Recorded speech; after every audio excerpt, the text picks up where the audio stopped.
Le Parlement européen, lui, siège donc 7 fois par an à Strasbourg et entre-temps à Luxembourg. Il n'a actuellement qu'un rôle consultatif, il ne prend pas de décision, mais il peut, dans certaines conditions, censurer l'exécutif de Bruxelles. Parlement. Bonjour Virginie Rosière. Bonjour. Vous êtes députée européenne, membre notamment de la commission Marché intérieur et protection des consommateurs. Vous êtes membre en France du Parti radical de gauche et au Parlement européen, vous siégez avec les socialistes et démocrates. Avant de revenir sur le Conseil européen qui s'est achevé vendredi, il y a bien sûr cette actualité grecque, la Grèce vers le défaut de paiement, un référendum annoncé par le Premier ministre Alexis Tsipras. Il aura lieu dimanche. Beaucoup d'inconnus au final pour la Grèce, pour ses citoyens et puis pour l'ensemble de l'Europe, on peut le penser. Selon Jean-Claude Juncker, un non des Grecs au référendum, c'est-à-dire au plan des créanciers, ce serait un non à l'Europe. Vous êtes d'accord avec ce point de vue ? C'est un petit peu raccourci, mais évidemment, concrètement, un non pourrait entraîner une sortie de la Grèce de la zone euro, et après on ignore quelles pourraient être les conséquences. Parce que ça crée un précédent jamais vu, et je pense beaucoup d'incertitudes s'attacheraient à une telle hypothèse.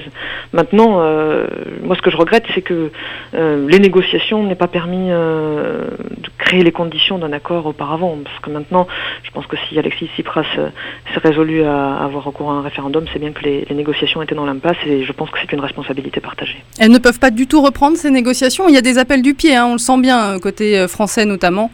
Oui, bien sûr, c'est ce qu'il faudrait. Il reste moins de 2 jours avant l'échéance du 30 juin, mais évidemment, ce serait la meilleure solution. Mais est-ce que du côté des créanciers, on est prêt à regarder les propositions de la Grèce qui ont été refusées en début de semaine de manière un peu plus bienveillante? C'est ce que je souhaite, et on verra si Alexis Tsipras arrive à renouer la négociation tout en ayant pris cet engagement vis-à-vis de ses citoyens. Mais je pense que c'est ce qu'il faut effectivement. Vous parlez, vous, d'une responsabilité partagée. D'autres y voient un échec de la Commission européenne. On sait que Jean-Claude Juncker, son président, a beaucoup œuvré pour un accord. Ou alors est-ce que c'est un échec pour la Grèce, voire même pour l'Europe, plus globalement ? Si cela n'aboutit pas, pour moi, ce sera effectivement un échec collectif pour l'Europe et un vrai risque pour l'Europe, puisque l'Europe, c'est quand même la solidarité, et ce à quoi on assiste dans ces débats, c'est quand même des débats qui sont très centrés sur des intérêts nationaux qui s'opposent et qui s'affrontent. Quand on voit que M. Schäuble, le ministre des Finances allemand, dit que la crédibilité de la zone euro est plus importante que son intégrité, je pense qu'on a là une ligne qui n'est pas vraiment compatible avec l'idée d'une Europe de solidarité entre les différents peuples qui la composent. Donc il ne faut pas s'attendre sur ce dossier-là à une initiative France et Allemagne, les regards ne sont pas les mêmes ? Alors, Angela Merkel, par contre, elle, n'a pas cessé ces derniers jours d'appeler à ce que rappeler que la place de la Grèce est dans l'Union européenne, a appelé elle aussi à la poursuite des négociations. Je sais, le président de la République française, donc François Hollande, s'est exprimé ce matin pour rappeler que la place de la Grèce est dans la zone euro, que c'est le souhait de la France, et que la porte est toujours ouverte pour une négociation, et appeler très clairement à la reprise des négociations. À mon sens, c'est ce qu'il faut pousser tant que c'est possible, tant que la discussion est possible, il faut y avoir recours. Donc espérons que l'appel de François Hollande sera entendu par les autres parties prenantes. Et un dernier mot là-dessus, le Parlement européen, lui en tout cas, est bien absent de ces discussions, par le fonctionnement même de la zone euro et de l'Union européenne globalement. Vous le regrettez ? Oui, vous mettez là sur le doigt d'une réelle difficulté. Je pense que si le Parlement européen, ou en tout cas un Parlement de la zone euro existait, on n'aurait pas une situation aussi critique. Quand vous voyez par exemple que samedi, quelque part, l'Eurogroupe, qui est la réunion des ministres des Finances, a décidé quasiment d'exclure un de ses membres, puisque le président de l'Eurogroupe a demandé à Yanis Varoufakis, le ministre des Finances grec, de quitter l'Eurogroupe.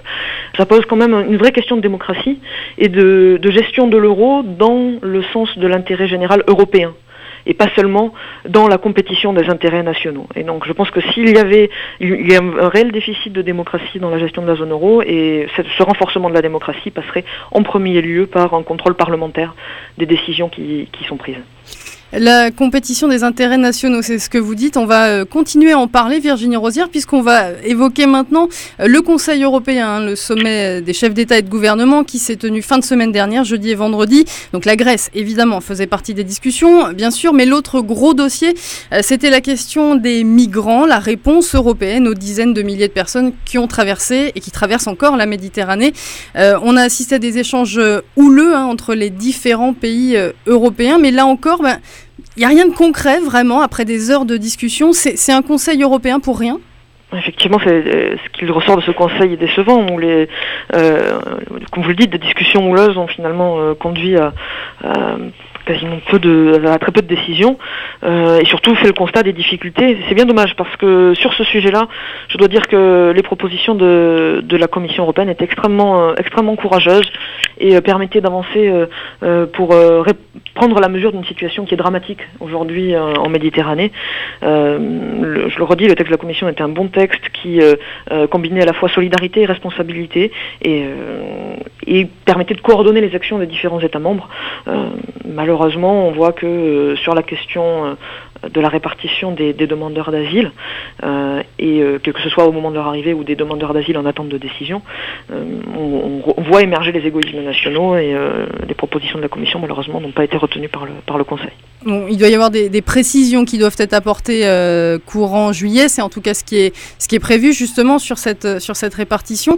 Qu'est-ce qui manque là en ce moment au niveau européen ? Est-ce qu'il y a une dynamique européenne qui est cassée justement pour faire plus de place à celle des nations ?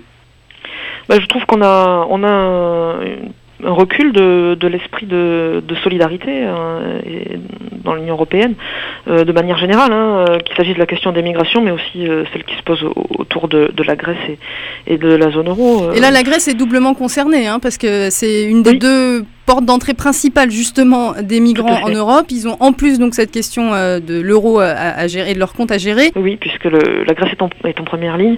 Elle prend en charge la clé d'une grande partie des migrants. Elle prend en charge les coûts qui s'attachent à cet accueil et aussi au contrôle des frontières. Donc c'est quelque chose qui est particulièrement difficile pour elle dans la situation où elle se trouve.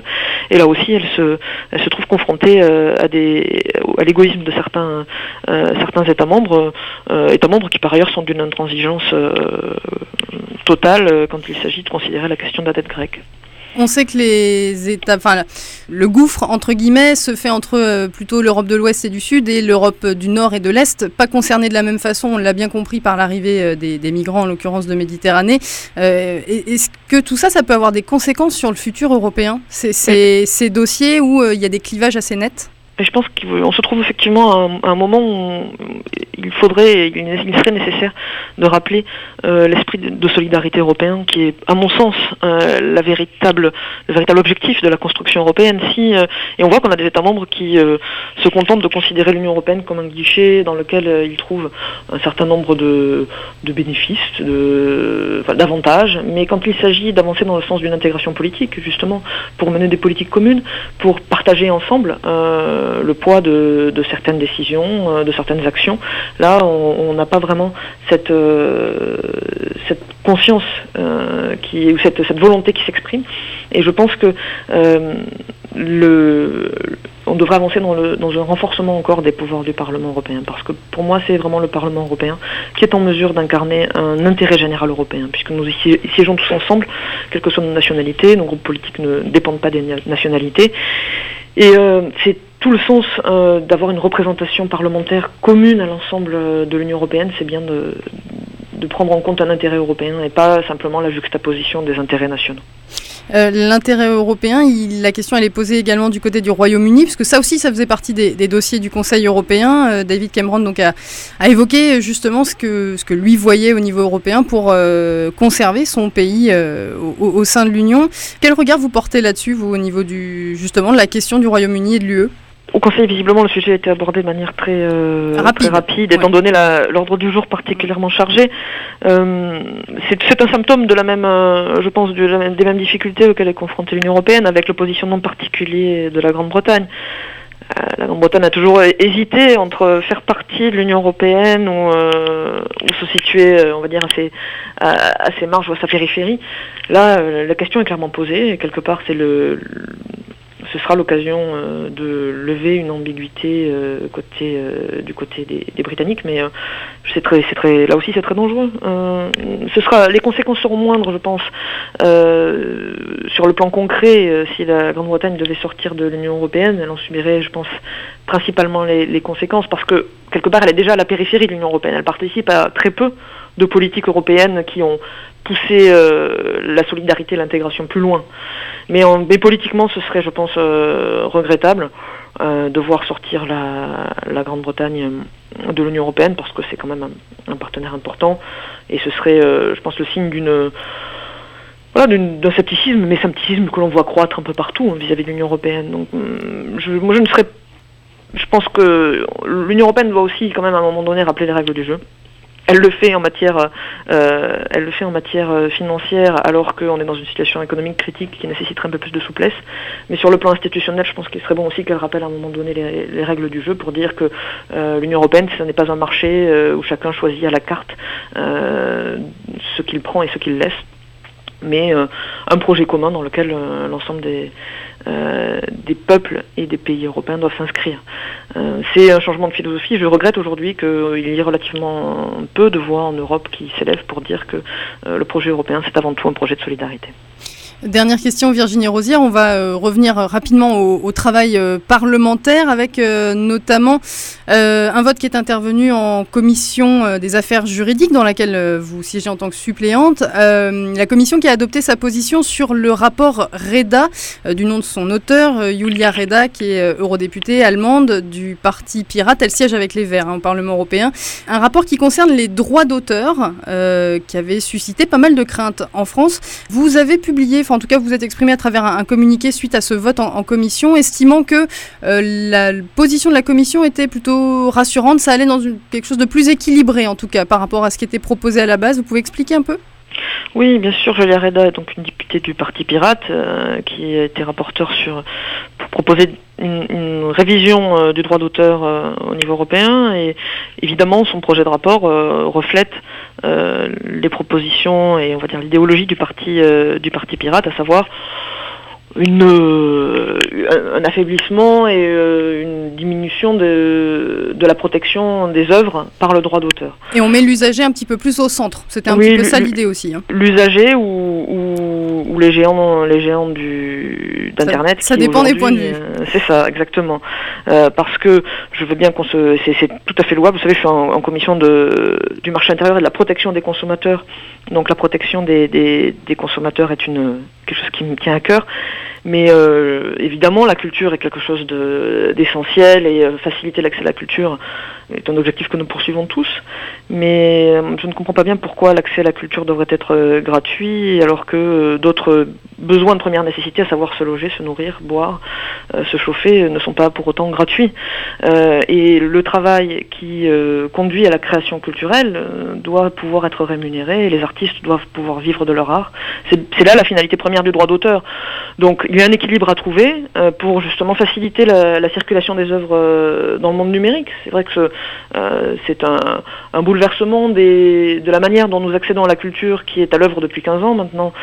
Donc il y a une nécessaire adaptation, mais justement cette adaptation doit permettre que les artistes puissent continuer à vivre de leur art. Donc je pense que c'est cet équilibre que nous avons atteint en commission des affaires juridiques. Est-ce que des éléments comme le géoblocage, par exemple, qui fait qu'on peut visionner certains contenus dans un pays, pas dans d'autres, est-ce qu'il faut avancer quand même là-dessus ? Mais le géoblocage, vous savez, c'est pas nécessairement une question de droit d'auteur. Vous savez, c'est un sujet qui concerne aussi, par exemple, les compétitions sportives, qui n'ont pas grand-chose à voir avec la création culturelle. C'est simplement la manière dont les diffuseurs organisent leur diffusion, et si les diffuseurs ne souhaitent pas acheter une œuvre, acheter les droits ou un événement pour le diffuser à l'échelle européenne, c'est difficile de les y forcer. Donc la question du géoblocage, c'est effectivement quelque chose d'agaçant en tant que consommateur, mais qui répond aujourd'hui à la manière dont la diffusion audiovisuelle est organisée. Il faut essayer de faire en sorte d'avoir le maximum d'œuvres accessibles partout, mais ça peut pas se faire en remettant totalement en cause la manière dont fonctionne aujourd'hui la diffusion audiovisuelle. On a un certain nombre d'acteurs, d'emplois à la clé, et il faut forcément le prendre en considération. Le texte, en tout cas, lui, doit passer en plénière la semaine prochaine, hein, c'est toujours confirmé ? Oui. Très bien. Et puis on a ensuite une proposition du côté de la Commission européenne qui doit intervenir d'ici la fin de l'année. Merci beaucoup Virginie Rosière. Merci à vous. Je rappelle que vous êtes membre en France donc du Parti radical de gauche et que vous siégez avec le SED au Parlement européen. À bientôt. À bientôt. Le Parlement européen, lui, siège donc 7 fois par an à Strasbourg et entre-temps à Luxembourg. Il n'a actuellement qu'un rôle consultatif, il ne prend pas de décision, mais il peut, dans certaines conditions, censurer l'exécutif de Bruxelles. Parlement.